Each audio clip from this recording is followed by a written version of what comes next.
Use नहीं करता, लेकिन मैं इस समय सैकड़ों फीट नीचे एक गुफा में उतर रहा हूँ जो पृथ्वी में 5 किलोमीटर से ज्यादा गहरी है।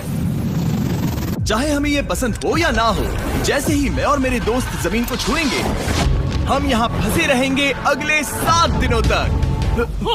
मैंने शायद कभी कुछ इतना खतरनाक नहीं किया होगा। सबसे पहली चीज, हमें वहाँ से दूर जाना होगा जहाँ से हम नीचे आए थे। क्यों? अगर तूफान आया तो ये जगह बाढ़ की चपेट में आ सकती है, समुद्र की तरह भर सकती है और हमें डुबो भी सकती है। इसीलिए हम बेस कैंप गुफा में आगे लगाने वाले हैं। ये काफी अजीब है। यहाँ की दुनिया तो अलग है दोस्त। इस गुफा की एंट्रेंस भले ही सुंदर है, लेकिन दिखावट पर नहीं जाना चाहिए। हम सब ये जानते नहीं थे, लेकिन अगले 7 दिन हमारी जिंदगी का सबसे मुश्किल समय होने वाला था।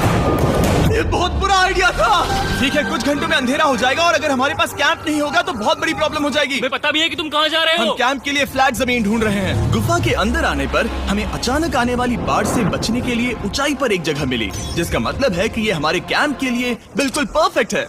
परफेक्ट गलत शब्द होगा। मैं इसे ठीक जगह कहूँ। कैंप के लिए अच्छा है। हमने पहले दिन का बाकी समय अपनी सप्लाईज को जुटाने में लगा दिया। इनमें हर बैग का वजन 36 किलो है। और जैसा कि आप फुटेज में देख सकते हैं, हमने लगभग 4 घंटे बिताए। इसे पार करना बहुत मुश्किल है। हम ये सब हमारे बेस कैंप तक ले जा रहे हैं। ठीक है, हमने यहाँ कुछ लाइटें जला रखी हैं। हमारे सप्लाईज फाइनली हमारे बेस कैंप तक आ गए। और अगर तुम कैमरा उधर घुमाओगे तो आपको दिखेगा वहाँ कितना अंधेरा है। इसमें पूरा दिन लग गया और इसीलिए हमने कैंपिंग के लिए कम से कम तैयारी की है। हमने कुछ रस्सियां लटकाने के लिए होल्स किए। इन्हें पकड़ो, खुद को ऊपर खींचो। लगता है ये बिस्तर को संभालने के लिए सही होगी। और हमारे सर्वाइवल गाइड जोल की मदद से हमने बिस्तर लटका दिए। ये पतली सी रस्सी मेरे बिस्तर को संभालेगी। हाँ। रात का खाना खाया और जोरदार ठंड के लिए तैयार हो गए। सच कहूँ तो मैंने जितना सोचा था, ये बिस्तर उससे कहीं ज्यादा कंफर्टेबल है। मेरा सर इतना बड़ा क्यों दिख रहा है? ये गुफा 2.5 किलोमीटर गहरी है और हम अभी इसके एंट्रेंस पर ही कैंपिंग कर रहे हैं। कल हमें काफी कुछ एक्सप्लोर करना है। तुम लोगों की नींद कैसी रही? बुरी तरह। मैं नहीं सोया। बहुत ही उलझन भरा माहौल है। गुफा के ऊपर से लगातार पानी टपक रहा है। हमने अपने ऊपर एक टार्प डाला, लेकिन फिर भी पानी हमारे बिस्तरों में आ रहा है। मैं एक आइडिया दूं? चलो अपने कैंप को और बेहतर बनाते हैं। हमें इन टार्प्स को जोड़ देना चाहिए ताकि यहाँ सोते वक्त हम सूखे रहें। बहुत अच्छा आइडिया है। मैं सिर्फ एक यूट्यूबर नहीं हूँ, ठीक है? मेरा बिस्तर यहाँ तक निकलता है। क्या कोई मजाक है? मैं अभी अभी अपने बिस्तर से निकला था यार। और हमें उस समय समझ नहीं आया, लेकिन ये गड्ढा लगभग 40 फीट गहरा है। तो जब शॉन और मैंने सुपर टाप पर काम करना शुरू किया, मैक और कार्ल ये देखने गए कि ये गड्ढा कितना खतरनाक है। वहाँ ऊपर मेरा बिस्तर देख सकते हो? मैं वही सोया था। अब ये देखो, क्योंकि यहाँ सब कुछ एक जैसा दिखता है और गुफा में हमें ट्रैक करना शायद काफी मुश्किल होगा, इसीलिए इस मैप पर आप देख सकते हैं कि हमारा बेस कहाँ है और वो कितनी दूर जा रहा है। ठीक है, मैं कल हो ना हो। ओह ये पागलपन है। जब तक बॉयज एक्सप्लोर कर रहे हैं, मुझे और शॉन को कैंप पर काम करना पड़ रहा है। यहाँ ये स्लीपिंग बैग क्यों पड़ा है? इसमें टॉयलेट जैसी बदबू आ रही थी। लेसन नंबर 1, किराए के स्लीपिंग बैग्स मत लेना। हमने स्लीपिंग बैग्स किराए मुझे पर भी क्यों नहीं लिए? पता, हमने नहीं ये पता। स्लीपिंग बैग्स खरीदे क्यों नहीं? हम टाप्स को जोड़कर एक बड़ा टाप बना रहे हैं। मेरी जिंदगी अब बस इस रस्सी के सहारे है। और इस बीच मैक और कार्ल अब भी गड्ढे में थे। Oh my God Mac. और आखिरकार वो कुछ समय बाद नीचे पहुंच गए। हमें इस वक्त कैंप पर काम करना चाहिए। हम बस ये दिखाना चाहते थे कि कैंप कितना खतरनाक है। बस गिर मत जाना, वरना मैं नहीं निकालूंगा। ओके। हालांकि उन्हें वापस आ जाना चाहिए था। कार्ल और मैक ये देखना चाहते थे कि वो कितनी गहराई तक जा सकते हैं। ब्रो ये सच में पागलपन है। तुम्हें लगता है तुम ये नदी पार कर पाओगे? लेकिन इन दोनों को नहीं पता था कि ये नदी पूरे गुफा में फैली हुई है, जिसका मतलब है कि हमें इसमें कुछ समय बिताना पड़ेगा। लो आ गए। आए। कह दो कि खाना बन चुका है। हाँ, बन चुका है। सही कहा। एक नया घर है ना? Let's go. अब हमारे पास एक छत है। क्या बात है। मानना पड़ेगा, तुम लोगों ने कमाल कर दिया। और हमने फायर पिट को इस छोटी सी गुफा में रखा है। तो क्या कहते हो? गरम है। काफी कोजी है। ये चट्टानें यहाँ गर्मी को कैद करती हैं और ऊपर से आने वाले टॉयलेट को ब्लॉक करती वो हैं। टॉयलेट नहीं है। तो फिर मैं उसे क्या कहूँ? पता नहीं, शायद बारिश या कुछ और कहो। लेकिन ये बारिश नहीं है, ऊपर टॉयलेट। पत्थर है। ऊपर देखो, ऊपर बादल नहीं पत्थर है। ये बारिश नहीं है, पत्थर का टॉयलेट। पत्थर का टॉयलेट। पत्थर का टॉयलेट। देखा, मैंने कहा था ना। और एक सूखी रात की नींद के बाद हमने जोल, हमारे सर्वाइवल एक्सपर्ट को मदद के लिए बुलाया ताकि हम गुफा के अंत तक पहुंच सके। केव, केव, केव, केव, केव, केव। केव। चलो देखते हैं हम गुफा के कितनी गहराई तक पहुंच सकते हैं। ध्यान रहे कि हम अभी इस विशाल गुफा के शुरुआत में हैं और हमारा गोल है इसे पूरी तरह से पार करना। ऑफ कोर्स, बिना अपनी जान गंवाए। ओह माय गॉश, ये तो बहुत गहरा है। तुमने अब तक कुछ नहीं देखा। हम गुफा की गहराई में जा रहे हैं। ठीक है दोस्तों, अपने पेट अंदर कर लो। यहाँ मामला टाइट होने वाला है। मुझे नहीं लगता मैं इसमें फिट हो पाऊंगा। तब मैं इसमें फिट हो पाऊंगा। गुफा की खोज का दिलचस्प हिस्सा ये है कि आप पत्थरों की दरारों में मुश्किल से फिट हो पाते हो, ओह माय गॉड, यहाँ जगह बहुत कम है। और कभी कभी आप एक बड़े से चेम्बर में होते हो, इतना बड़ा कि हमें इसे देखने के लिए ये करना पड़ा। ओह माय गॉड, अब मैं देख पा रहा हूँ, मजा आ गया। ये कितनी चमकदार है, देखो तो ये कितना शानदार है।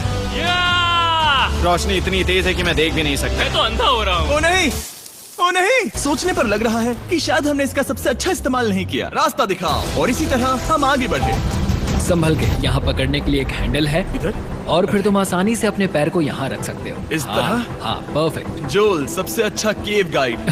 अब तक सब जिंदा हैं। ठीक है दोस्तों, तो यहाँ से चीजें दिलचस्प हो जाती हैं। क्या? ये क्या है?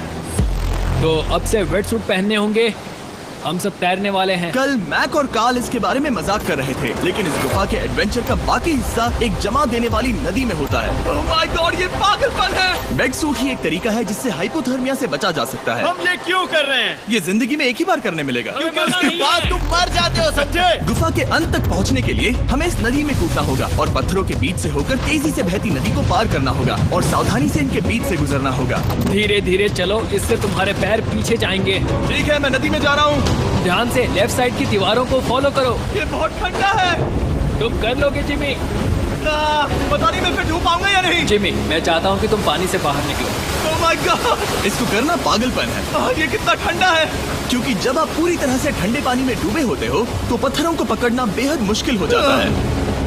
ओह माय गॉड, ये तो पागलपन था। कार्ल, चलो। मुझे डर लग रहा है ब्रो। तुम कर सकते हो।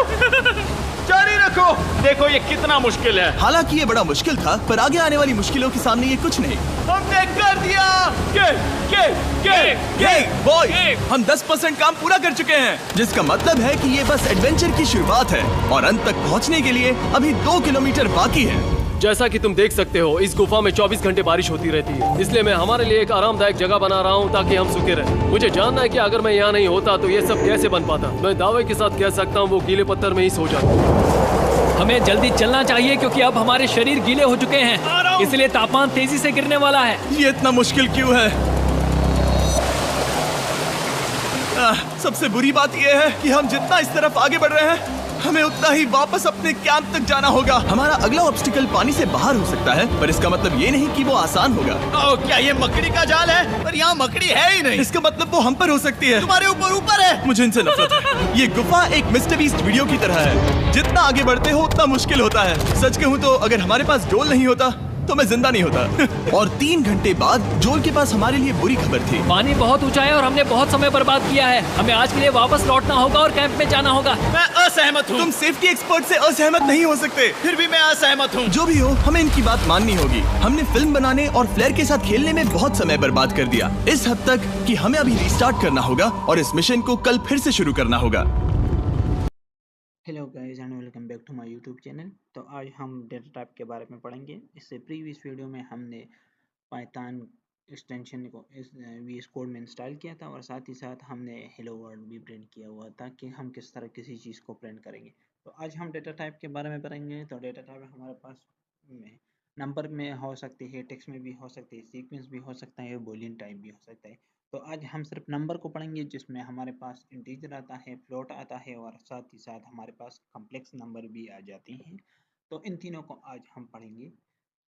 तो सबसे पहले मैं स्टार्ट करता हूँ। यहाँ पर मैं लिख लूँगा हमारे पास जो है वो नंबर एक होता है। नंबर में हमारे पास एक होता है हमारे पास इंट और दूसरा जो है वो होता है हमारे पास फ्लोट और तीसरा जो है वो हमारे पास होता है कॉम्प्लेक्स। तो हमारे पास 3 किस्म के डेटा टाइप होते हैं। अब इंटीजर क्या है, फ्लोट क्या है और कॉम्प्लेक्स, इसको हम बारी बारी पढ़ते हैं। तो स्टार्ट करते हैं। तो यहाँ पर मैं फर्स्ट ऑफ ऑल यहाँ पर लिखूंगा a इज इक्वल टू 5 और साथ ही यहाँ पर मैं करूँगा इसको प्रिंट। मैंने यहाँ पर a इज इक्वल टू 5 लिख किया और यहाँ पर मैंने लिखा प्रिंट a। अब चीज़ है a, तो ये हमारे पास एक वेरिएबल है। अब वेरिएबल क्या है, तो वेरिएबल हमारे पास एक टाइप होता है जिसमें हम किसी चीज़ को स्टोर करते हैं। अब ऊपर देख सकते हो कि हमारे पास आ चुका है कि वेरिएबल और इसके साथ a आ चुका है। अब ये हमारे पास वेरिएबल है। अब जो 5 है ये a में स्टोर है और हमने a प्रिंट किया, तो मतलब a में क्या है 5 है, तो हमारे पास 5 प्रिंट होगा। अब जैसे यहाँ पर मैं इसको प्रिंट करूँ तो प्रिंट करने के बाद यहाँ पर अब हमारे पास आ जाएगा 5।